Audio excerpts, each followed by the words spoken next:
Alright, millionth time's the charm. Now, don't get me wrong, a dedicated VGC game is incredible. Simplify training, pick up a team and go straight away, it's so nice. And on mobile too, obviously it's never going to be able to replace Showdown. Showdown's there for the singles players. OU, Ubers, UU, I don't know, random battles, bring 6, pick 4, meta spotlight. I could go on for hours because there's so much content on there, which is exactly why it's going to stay alive and it's a video for another day. I am so much happy the VGC community can become so much bigger than it is currently without the limitations of everyone being stuck on a Switch. I'm so much happy the community can become bigger. Okay, maybe I'm not. Let's talk about it.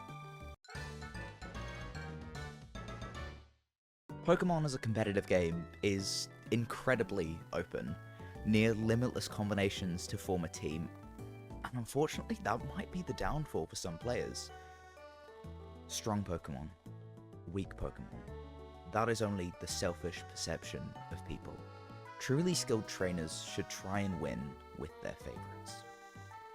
This is probably the most quoted phrase by new players, maybe second to I love Wolf Glick. This phrase, in a way, corrupts new players who think the meta slop is nothing but soulless hyper-optimization of a kid's game. And to a point it is. This unfortunate pitfall leads people to face problems against certain teams or Pokemon. Twitter, X the Everything app, recently has had multiple large discussions within the VGC community. Is Farigiraf broken? Is Encore too strong? Why does our Caledon wall so much? When the hell is Oricorio coming to Champions? This is lined up really perfectly with the introduction of Champions Mobile, a new influx of players ready to take their favourite to the next level, only to be ruined by a Whimsicott whose Encore just seems to always be able to beat them, or run into a Trick Room team where the setter seems unkillable. I get it. I was once there. Around 2 years ago, I had a nature that boosted attack and lowered special attack, and thought that Oricorio was going to do incredibly well. In a restricted format, where every single good Pokemon could one-shot its ass, I spent so many months of prepping with Oricorio for a team that just wouldn't cut it. And now that we're in an off-season, with no majors for another 2 months or so, or maybe never according to Doomers Online, new players have entered an echo chamber of, this is broken, or this is OP. Now, if they were talking about Charizard Y or the Credit Card Fairy, I could understand it. But it's mons that are beatable, and with your favourites. Off-meta picks can be great, I think.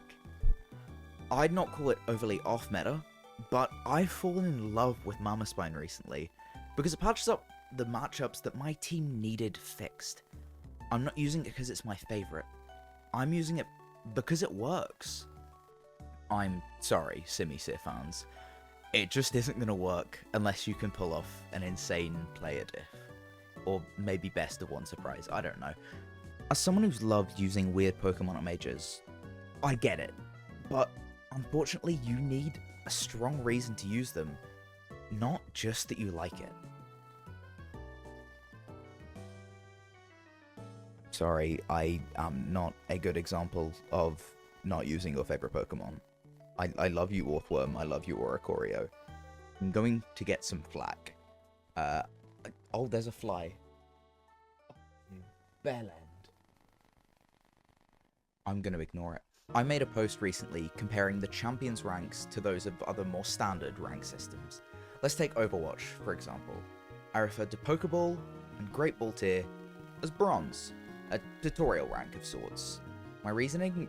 That's where, although they'll never admit to it, bots exist on ladder.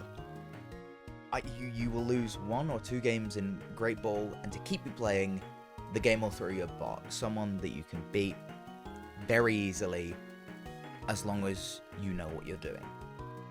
I called Ultra Ball a silver equivalent. Not because you're bad if you're there, but because you clearly get the game, but you're just not there yet.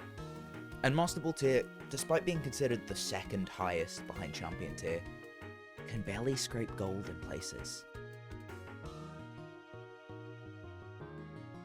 Last season, there were over 500,000 people in Master Ball tier.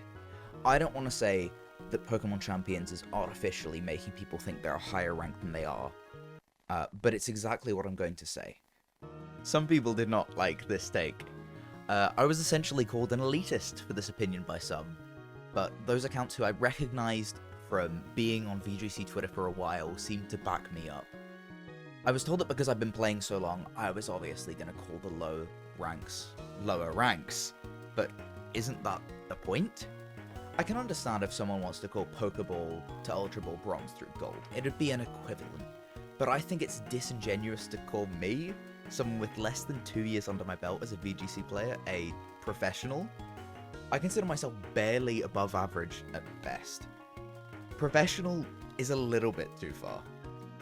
My major results are spotty at best, but I feel that there's some ego to newer players who assume they're going to be the best straight away and are incredibly loud about it, calling things that are strong broken.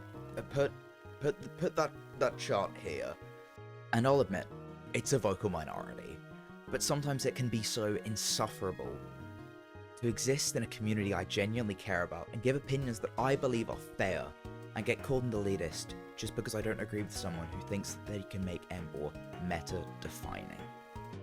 I love that the community is getting bigger. I guarantee that over time this vocal minority will become smaller and smaller as people gain a stronger understanding of the game, its mechanics, and how the meta develops and is defined. But for now, it's a little infuriating. Subscribe! Bye.